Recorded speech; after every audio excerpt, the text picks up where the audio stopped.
at'e haumitakiapi. I'm saying all my relations because when we talk about water and a lot of the natural resources of our grandmother Earth, it reminds me of the unique, special, and profound spiritual relationship that we have with water. Water is a life giver. It's very important because water is part of that birth from our mothers, from our Mother Earth. It's part of the whole process that nourishes us. In our people in the Great Lakes with our Eastern Dakota people, the women are the keepers of the water and our men are the keepers of the fire.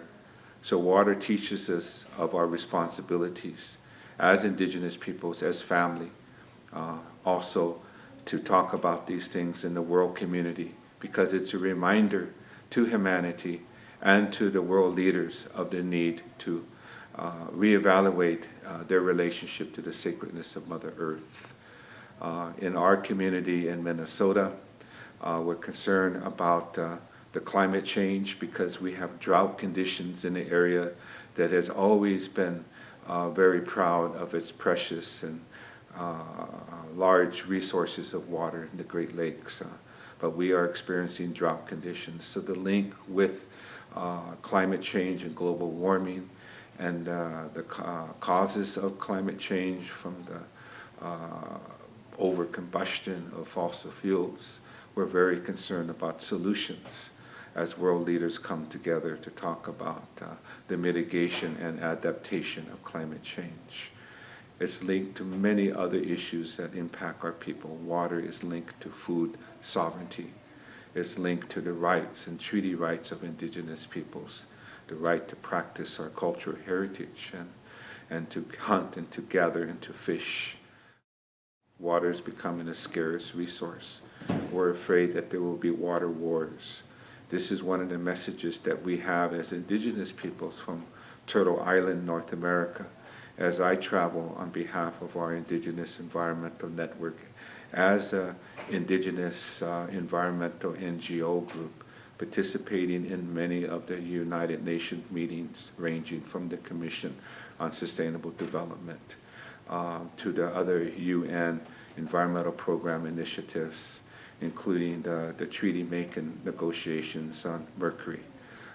We've been involved with many of the UN framework conventions on climate change and the recent Rio +20 meeting. And we've been lifting up this importance of looking at how precious water is to us. It's a human right to have clean water, to have clean drinking water. It's a human right also to recognize our relationship and our treaty rights and rights to water as Indigenous peoples, to have access to our customary water sources. Water must not be fought over. That's what we believe. We're concerned of water wars from throughout the world when water gets scarce. Water is linked to energy as well. Many of the energy systems of the world use great qualities. Many of our energy systems in the world use large amounts of water, and a lot of that water is wasted. So, our message to the world leaders is that we have to reframe and reevaluate our relationship to Mother Earth, and couched within Mother Earth is the water of life.